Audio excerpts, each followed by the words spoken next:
It was the Chinese who invented dumplings. However, the Japanese was able to create something very special of their own, the gyoza. Simpol, simpol, luto na, ha, ha. So I already started chopping my cabbage, and I just added to my ground pork. So I have around a cup of ground pork.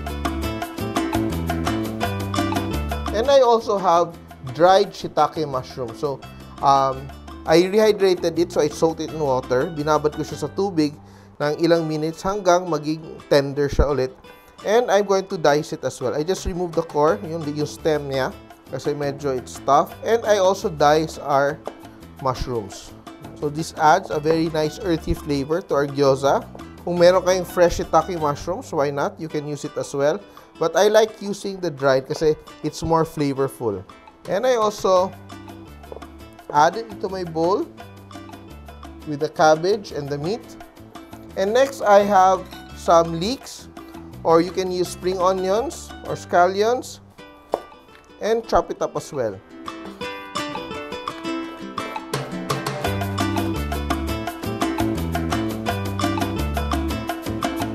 I just clean up a little bit, and I just add some grated ginger, minced garlic, Japanese soy sauce, salt, around a teaspoon of salt, and black pepper, and a little bit of sesame oil, around 1 tablespoon of sesame oil. And we're done. Combine, mix everything together. So this will be our filling for our gyoza. So it's very easy, very accessible ingredients. Once it's well incorporated, our gyoza filling is done. And we're ready to wrap. We're ready to make our gyoza pockets. Yan. So, sprinkle a bit of flour para hindi dumikit yung ating dumplings. So, I'm using store-bought gyoza wrappers or siomai wrappers, round shape, and I'm ready to stuff them with our gyoza filling. So, what you do is you just put it in your hand like that, and you just wet the tip of your finger. Babasain mo yung finger mo. So, nilalagyan natin ng tubig para dumikit yung edges. So, we just get a teaspoonful of our gyoza filling. Yan. And put it in the center of our dumpling. Yan. And we join the edges. We join the edges of our siomai wrapper like that. Yan. At the center, pinch the center, and we begin to fold. 1, 2, 3. Yan. And the other side as well. We fold 1, 2, 3, and 4. So we have dumplings. 1. You need practice for this. Even me, I need a bit of practice. Pero that's the principle. So siguro after we make a few more, magiging mas maganda yung gawa natin. So, you know, cooking is a craft. It's something that you get better at. Yan. So, don't be stressed about this kung hindi perfect yung inyong gyoza, pag-wrap ng gyoza, kasi it's something that you master over time. But it's something good to learn. 1, 2, 3, 4 folds. That's how I do it. And we're almost done. We'll just make one set of gyozas for now, just to show you. Yan. So, as you move along, you get better. So, we're ready to cook our gyozas. Just add around less than a tablespoon of oil. Roll it around and spread it evenly. And we arrange our gyozas.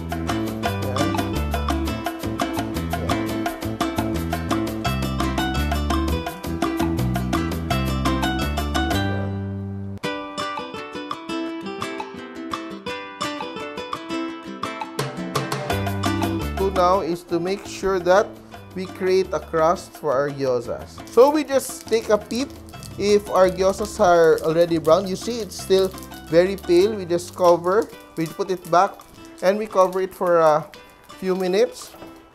And we prepare our steaming liquid. So, I will attempt, guys, to make like a lattice finish on our gyozas. Let's see kung kaya ba ng powers natin. So, I just have like 1/4 cup of water and a teaspoon of flour. So, a very, very light batter. Yan. Attempt lang natin to. Pag pangit siya, well, let's see. So, let's take a peep. I think our gyozas have begun to brown. Yeah. Yeah, it's already brown. Look at that. But, it's still raw, no? Hilaw pa siya. So, hindi pa natin siya tatanggalin. What we do, I made like a very light flour and water solution here. It's not even a batter because it's very light. I just pour. I will not consume. I just pour enough to be able to wet the bottom of the pan.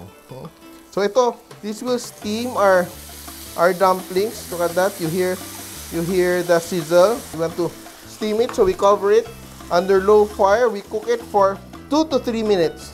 So, in the meantime, gagawin ko yung aking dipping sauce for our gyoza. So, I'm using Japanese soy sauce and I'm adding vinegar. So, you can use rice wine vinegar, but what I'm using right now is just local white vinegar.